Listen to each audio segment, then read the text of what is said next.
Sa Quirino, meron naman. Ang PLM, ang gagawin. Bali, apat, no? Apat yata, di ba? PLM, Di Gomez, Ninjola, at sa Quirino. Tapos mamaya, meron mag-start na sa Quirino, sa PLM na. Okay? Tapos hanggang kinabukasan ng alas 12 ng gabi. Okay, una, maraming salamat sa inyo. Pinaunlakan itong araw na to at kasama kayo bukas sa translasyon ng mahal na pong Nazareno. At alam naman natin, taon-taon ginagawa to, di ba? At mas marami ngayon, expected natin na maraming pupunta. At tatandaan lang natin, lagi kong pinapakisuyo sa inyo, ako nandito ako maghapon. Saka nasa Quiapo rin ako. Maghapon, hanggang gabi ako. Hindi ako aalis at hindi kayo tapos. Tatapusin natin hanggang sa pagpasok ng mahal na pong Jesus Nazareno. Ngayon, ang pakiusap ko lang, siguro na-briefing na kayo ni Eben, nasabi na sa inyo lahat, nabanggit na sa inyo. Kaya kung kayo gusto makausap, siyempre bago kayo galing doon, gusto kong marinig nyo sa akin na kaya tayo pupunta doon, hindi dahil magtatrabaho tayo. Kaya tayo pupunta doon, hindi dahil parte ng trabaho natin o bahagi ng obligasyon natin. Hindi. Kaya tayo pupunta doon, bilang bahagi at isa tayo sa mananampalataya. Siguro may mga deboto sa inyo dito. No? May mga deboto. At tandaan ninyo, pagpunta nyo ron, hindi lang naman tayo ang government agency o ahensya ng pamahalaan, nasyonal at lokal ang nandun. Marami. Actually, supporting lang tayo doon. Augmentation lang tayo. Tutulong tayo. Nandun si Manila Health, nandun si MDRMO, ang kapulisan natin, at marami pang iba. At napakaraming volunteer na nandun. Pero tandaan ninyo, hindi lahat ng tao sa gobyerno nabibigyan ng pagkakataon na dumungtong bukas ng 9 sa pagdiriwang ng translasyon ng piyesta. Hindi lahat. Kaya kayo na 85, maswerte kayo. Hindi naman kayo kagad naisip namin. Hindi naman kayo kagad i-recommend kayo Eben. Ibig sabihin, kaya kayo nandyan, hindi kami ang tumawag sa inyo. Ang tumawag sa inyo ang Diyos. Tinawag kayo ng Diyos na pumunta kayo bukas at mag-participate kayo. Pero tandaan ninyo, kaya tayo nandyan, yung buhay at yung sitwasyon bukas ng mga deboto at mananampalataya, hawak ninyo, nasa inyo. Kasi hindi natin alam yung po pwedeng mangyari sa loob ng buong, simula mamaya hanggang kinabukasan hanggang gabi, kung ano yung po pwedeng yung makasalamuha na tao at sitwasyon. Basta lagi nyo lang tatandaan, ang tutungtungan nyo lang kung ano yung tama, gawin nyo yung wasto sa sarili ninyo. Ha? At lagi kong pinapakisuyo sa inyo, disiplina lang.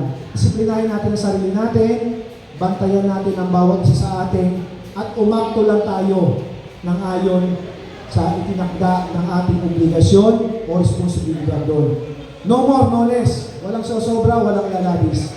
Basta yung kakayahan natin. Pag hindi nyo kaya, sabihin sa team leader ninyo. Masama pakiramdam ko, masakit ang ulo ko, medyo hindi maganda tiyan ko, o may nararamdaman ako, excuse ka.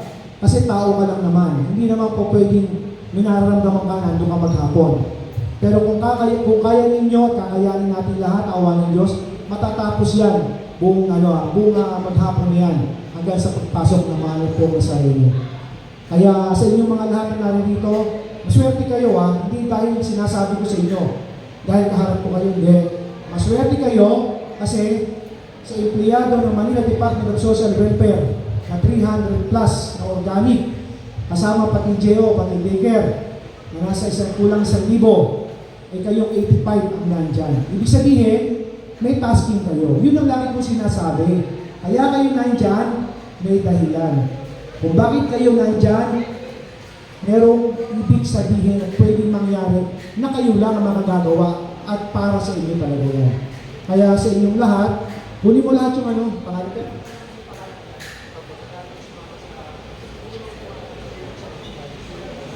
O yung mga sumama sa inyo lahat dito sa 85, nasa akin yung listahan ninyo, no? Asa ka na, after na, next week na. Kahit pa paano, sa abot na makakaya ko, may konti akong ibibigay sa inyo, ha?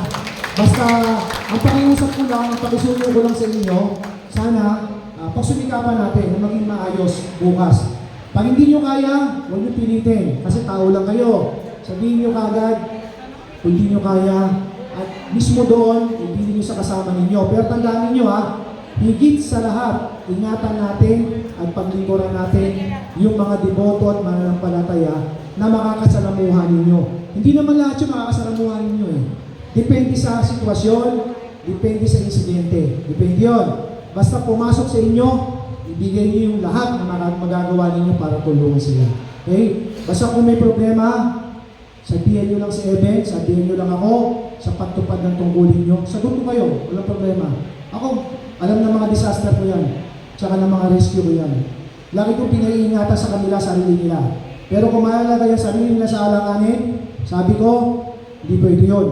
Gawin nyo yung tama, sagot ko kayo. Yun lang ha. Basta importante, awa ng Diyos, makaraos tayo ha. Yun lang, magandang hapon at maraming salamat sa inyong lahat.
Para pag kailangan natin, may volume tayong alam.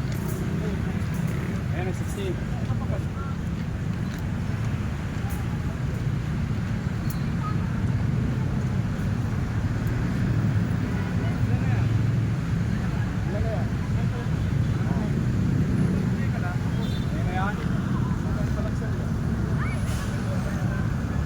Square meter. Sir, 100 by 6.2.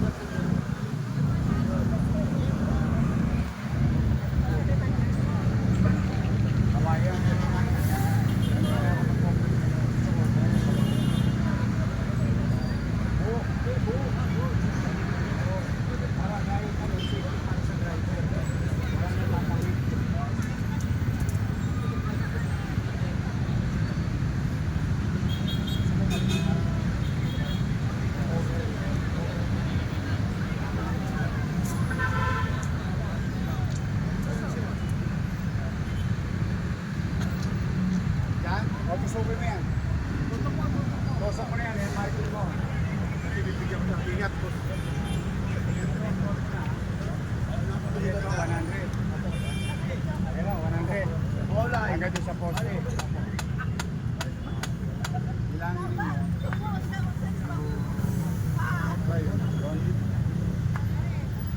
Mula rito, hanggang doon. Hanggang doon. Yung 100 square meter, bilangin ninyo ilang kawayan. Yung nandoon ngayon, ilan ang papasok? Wala nang space. O halimbawa, ang distansya niya, every 4 inches or every 5 inches. Every 5 inches. Kung every 10 inches, every 3 inches. Tapos, isalu-salungan. Diba, may diretso. Tapos may palubog. Diretso, palubog. Para hindi matatapunan ng basura, hindi mapapasok kasi puro tusok sa mga abuti nila. So natural barrier, open green space, fresh air ngayon ang papasok sa inland galing sa... So dito tayo magsasample. Tingnan ninyo kung ilan ang kakasya, magpapapili ako, dito natin simulan. Dito rin tayo mag-iilaw. Anong apply? Ang ilaw natin nasa ilalim. Apply sa lahat. From there, pag hindi pa rin maganda masyado, dagat-dagat. Then, pag na-perfect natin, yun na yun. Dire-diretso na yan hanggang boundary. So, makikita ng utaw dyan, bamboo. Dito, bamboo sa loob, bamboo lahat. Hindi na pwedeng apakan. Hindi na pwedeng pasukin. Wala naman loob. Ang challenge ang 2 beses ang delay sa isang araw. Dito pa na. Nakahanggang sa posa. Tingnan natin ha. At least may ano na kayo ha. Density na lang. Hindi na apply.